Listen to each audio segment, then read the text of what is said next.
Assalamualaikum warahmatullahi wabarakatuh. Perkenalkan, nama saya Eka Stianingsih dari kelas TI 19E2 Universitas Pelita Bangsa. Di sini saya akan sedikit menjelaskan tentang OSI Layer untuk tugas pertemuan pertama mata kuliah Jaringan Komputer. Dosen pengampuh oleh Bapak Turmudizi Eskom Mkom. Baik, langsung saja kita mulai ke materinya, yaitu pengertian OSI Layer. Namun sebelum ke pengertian OSI Layer, pada tahun 1977, tepatnya di Eropa, sebuah badan penentu standar internasional atau ISO membuat sebuah protokol bagi jaringan yang bernama OSI dengan jumlah 7 lapisan di dalamnya. OSI merupakan singkatan dari Open System Interconnection. Open System Interconnection atau OSI adalah model referensi yang diciptakan dari sebuah kerangka yang bersifat konseptual. Namun saat ini telah berkembang dan menjadi sebuah standarisasi khusus berkaitan dengan koneksi komputer. Tujuan dari pembuatan OSI Layer adalah menjadi model rujukan bagi setiap vendor atau developer sehingga produk atau perangkat lunak yang dibuat memiliki sifat interpolate, yang berarti user dapat melakukan kerjasama dengan produk atau sistem tanpa perlu melakukan penanganan secara khusus atau spesial. Selanjutnya ada 7 model OSI Layer. Yang pertama adalah Application Layer, yang kedua Presentation Layer, yang ketiga Session Layer, yang keempat Transport Layer, yang kelima Network Layer, yang keenam Data Link Layer, dan yang terakhir ada Physical Layer. Untuk application layer sendiri, yaitu lapisan ketujuh, adalah lapisan yang menjadi pusat atau center terjadinya suatu interaksi antara pengguna atau end user dengan aplikasi yang bekerja menggunakan fungsionalitas sebuah jaringan. Selain itu, juga mempunyai fungsi untuk melakukan konfigurasi mengenai bagaimana cara aplikasi dapat bekerja menggunakan resource jaringan. Dan kemudian dapat memberikan pesan saat terjadi sebuah kesalahan pada proses pengaturan jaringan. Contoh, beberapa service dan protokol yang berada pada application layer adalah HTTP, SMTP, FTP, dan lain-lain. Yang kedua, presentation layer atau lapisan keenam.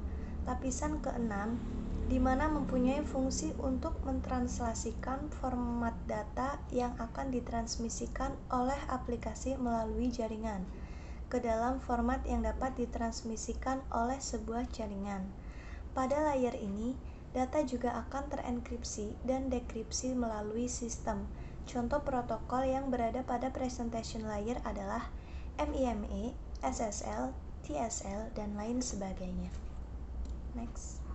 Untuk session layer atau lapisan kelima merupakan lapisan yang berfungsi untuk mendefinisikan bagaimana sebuah koneksi dapat dibuat, dikelola, dan dikembangkan. Contoh protokol yang berada pada session layer adalah NFS, SMB, RTP, dan lain-lain. Selanjutnya ada transport layer atau lapisan keempat. Transport layer mempunyai fungsi untuk memecah data menjadi paket-paket data serta memberikan nomor urut untuk setiap paketnya, sehingga nantinya dapat disusun kembali saat sampai pada tujuan. Pada layer ini juga menentukan protokol yang akan digunakan untuk mentransmisikan data, seperti protokol TCP. Protokol tersebut akan mengirimkan paket data sekaligus memastikan bahwa setiap paket telah diterima dengan sukses dan tepat sasaran. Selain itu, juga dapat mentransmisikan ulang terhadap paket yang hilang atau rusak karena proses pengiriman. Selanjutnya ada network layer atau lapisan ketiga. Tugas dari network layer ialah membuat header atau paket yang berisi informasi IP, internet protokol, baik IP pengirim atau IP tujuan data. Pada suatu kondisi, network layer juga melakukan proses routing melalui internet working dengan menggunakan bantuan router dan switch pada layer ketiga. Selanjutnya adalah data link layer atau lapisan kedua.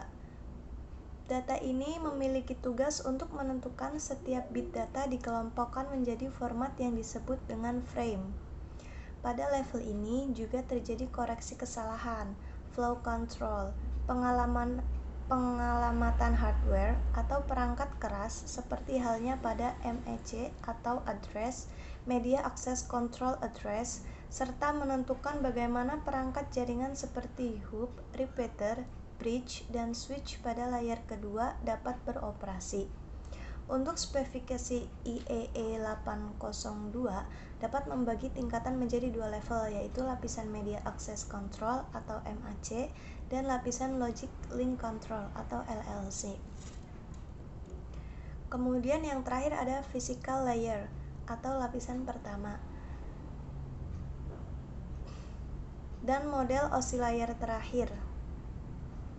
Fungsinya adalah untuk mendefinisikan media transmisi jaringan, sinkronisasi bit, metode pensinyalan, serta membangun arsitektur jaringan sebagai pengkabelan dan teknologi jaringan.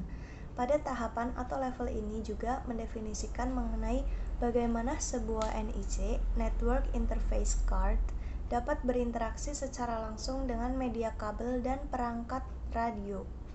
Untuk setiap pengiriman data melalui tiap layar dapat dianalogikan seperti Anda mengirim surat.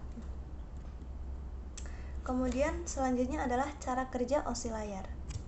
Yang pertama, application layer akan mengirimkan data yang dikirim pengguna kepada perangkat komputer penerima data. Kemudian kedua, pada presentation layer terjadi konversi email menjadi sebuah format jaringan. Setelah itu, pada session layer akan membentuk sesi perjalanan data hingga seluruh proses pengiriman data selesai dilaksanakan. Yang keempat, di dalam transport layer, pengirim melakukan pemecahan data. Kemudian, data tersebut dikumpulkan pada transport layer penerima. Selanjutnya, network layer membuatkan sebuah alamat sehingga dapat menuntut dan mengarahkan data hingga sampai pada tujuan yang benar. Kemudian, di dalam data link layer akan dilakukan pembentukan data menjadi bentuk frame serta alamat fisik. Yang terakhir, pada lapisan utama, tepatnya di physical layer, data akan dikirim melalui medium atau perantara jaringan menuju lapisan transport penerima. Langkah yang terakhir, alur jalannya proses akan berbalik dari physical layer menuju application layer. Nantinya akan mengarah pada jaringan komputer penerima. Baik, selanjutnya adalah kesimpulan dari oscillator. Oscillator adalah model referensi yang dikembangkan untuk menciptakan sebuah kerangka yang bersifat konseptual.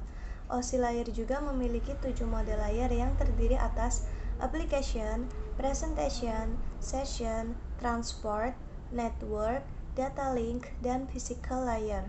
Untuk setiap level mempunyai peran dan fungsi masing-masing, dengan cara kerja pengiriman dari setiap model dilakukan secara berurutan.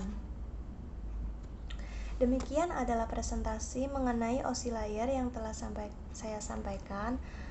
Segitu saja materinya, kurang lebihnya saya mohon maaf. Kritik dan saran silahkan diperbolehkan, saya terima. Cukup sekian. Wassalamualaikum warahmatullahi wabarakatuh.